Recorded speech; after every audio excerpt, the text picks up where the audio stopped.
première édition qui vise à donner l'occasion aux enfants et aux jeunes de s'exprimer par la parole, par le jeu, par des activités manuelles, mais aussi par des réflexions.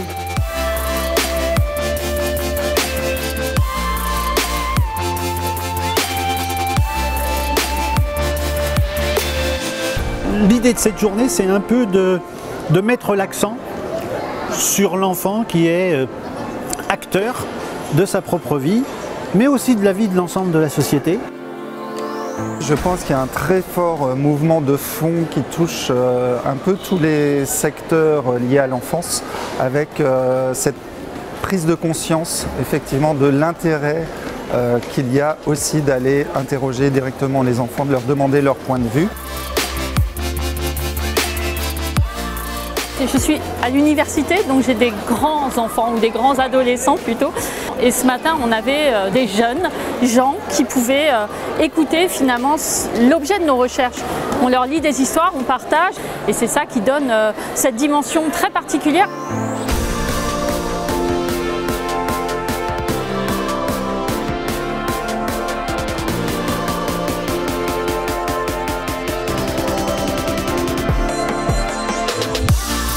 C'est vrai que les enfants, c'est des éponges, donc si on leur explique bien les choses, on prend le temps d'être avec eux, ils comprennent bien et ils peuvent faire plein de choses à leur échelle. Par exemple, avoir une gourde plutôt que des bouteilles en plastique, ramener son goûter dans un emballage réutilisable, faire des gâteaux soi-même plutôt que d'acheter des casse-croûtes avec plein de déchets plastiques.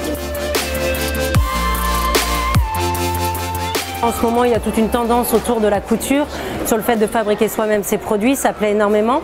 Là, maintenant, au jour d'aujourd'hui, on le diversifie sur le côté précarité menstruelle, donc on va plutôt vers la culotte menstruelle, protège-slip et serviette hygiénique lavable. L'idée aussi, c'est d'apprendre à des jeunes filles à fabriquer elles-mêmes en fait leur protection. Elles viennent au cours, le cours est gratuit, on leur apprend à le faire, on leur laisse le patron et ensuite elles le reproduisent chez elles. En fait, on transmet notre savoir pour toucher un maximum de public.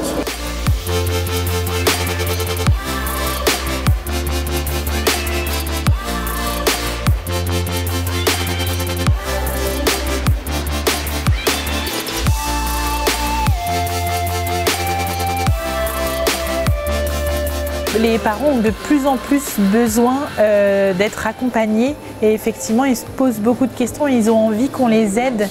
Parfois quand on est à la maternité, on a eu beaucoup d'échos de plein de personnes différentes et on reçoit les parents comme aujourd'hui lors de cafés parents où on peut discuter et échanger sur plein de sujets différents.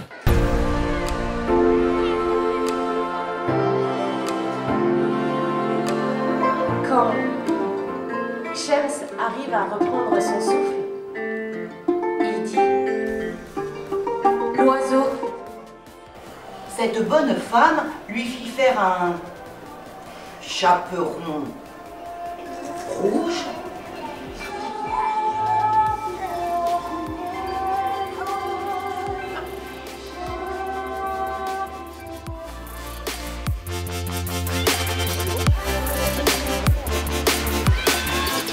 Pour moi, c'est la notion de partage qui est une évidence, ne serait-ce qu'entre les parents et les enfants. Il y avait des mamans qui étaient là aussi, qui sont venues pour assister aux différents ateliers et ça donne quelque chose de vraiment vivant à cet ensemble.